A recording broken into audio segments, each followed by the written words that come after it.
two in blue, conflicting with one another.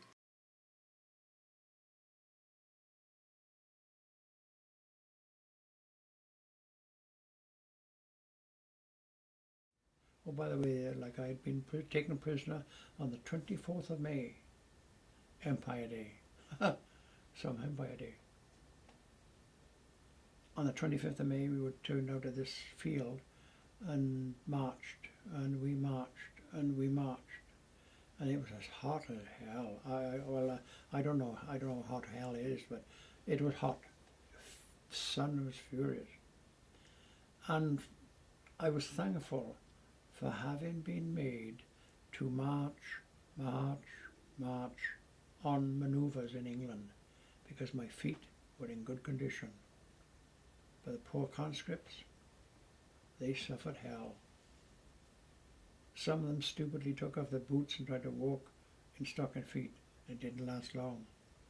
And when they dropped out to the side, they were beaten. Some were shot by rifles. Butts of rifles by the Germans were made, because some of the people now guarding us were fanatics. They were not good soldiers. They were fanatics. They are the boss. And they made us realize they were the boss. Some of the French people had put out churns containing water mixed with some wine, because it was very, very hot being made to walk on the streets. And while we were walking in the streets or the roads, Germans were travelling in the opposite direction with all sorts of vehicles we hadn't seen the likes of. I mean, now in the year 2000, or the century 2000, we are accustomed to seeing 16-wheeler vehicles. That's what we saw then. God damn it, in our regiment, that's all we had. We were lucky if we had four wheels to a vehicle. And they were carrying troops. And the troops, as they were passing us, were taking photographs and jeering and cheering. And we were made to look stupid. And they felt themselves invincible. And to me, it seemed that they were, because we had nothing to fight them with. Nothing. We didn't have the aircraft, we didn't have the artillery, and we certainly didn't have the tanks. And that's what we were fighting. A rifle against a tank. It's bloody stupid. But that's what had happened. From there, we went to another holding section.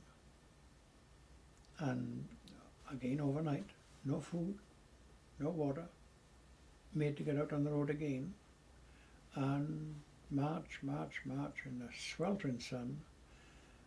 And as the French put out churns along the streets for us to drink, because the column was that long that the people in the head having gone, there were just as many behind, and so the French put up these watering places for us. And the Germans forbid us to do it by shooting. If we approached this site, they shot, and many a soldier was writhing and screaming and turning from pain. Others didn't move, they were dead. And so we were kept on the road like this. I don't know how many days. But we finished up at Rushford, ROCEFORT, and it's a big railway siding. And there, the British soldiers were segregated or taken apart from the Belgian and French soldiers. And we, the British soldiers, were made to get into cattle trucks. And in my cattle truck there were 51 other people besides me. Now a cattle truck is made to carry 8 horses or 10 men. 51 was in this. And there was just one small grill at each end of the truck. And for 3 days we were kept in that truck. No water, no food. Where were we going? No one knew. No one had a bloody idea. Fortunately, someone had kept a tin hat. And on that tin hat we excreted and we pissed. And we had to throw the stuff out through the same grill that we were getting our air from. Dysentery appeared. The stench was terrible. And one day we stopped. Where were we? Nobody knew. But it was Trier in Germany. And the doors were open and we were forced out. We dropped out, tumbled out. Some didn't, they were dead. And we walked uphill. It was evening. And as we got to the top of the hill and walked a few miles, I suppose, we saw some dim blue lights. Thank God for that. But it wasn't so. It was a German barracks and it wasn't for us. And we were kept walking again. Eventually, we did come to a camp with blue lights and made to go through gates about 15 feet tall, go into a big area, like huge barns, made into these barns, and inside the barns were beds, 3 or 4 tiers high. To get into them, the first one was okay. To get the second one, you climbed a ladder, and another ladder, and another ladder. And the stench, I can't imagine the stench, the foul smell from bodies, because many of the men had not washed. They pissed and shit in their clothing. They weren't men anymore, many of them. They were zombies.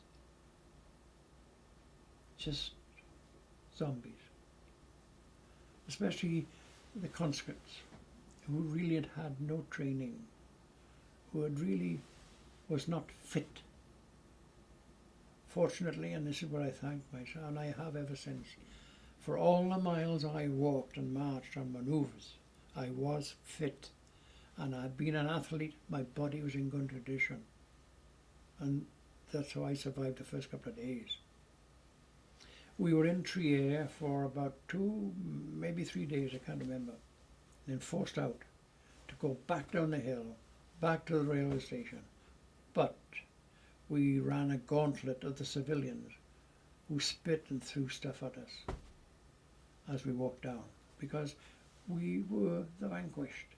They were the masters, and they were. We had nothing. And we were put into trucks again. This time, 51 people in the truck. Doors were locked, and for 3 days, shut. No food, no water. We were stopped at one station, I think about the 4th day, and given a watery soup by the German Red Cross.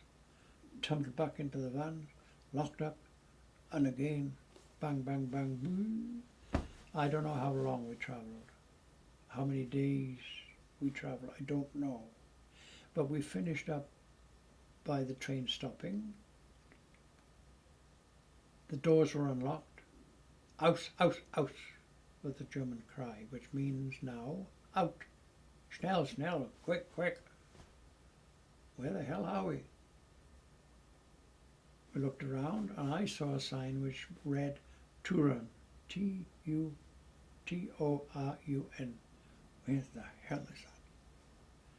Which translated back into English we knew later to be Thorn. And Thorn was on the borders of the Polish corridor. Damn near the Baltic Sea, Marienburg. Outside a big stone Polish fortress, hundreds of years old.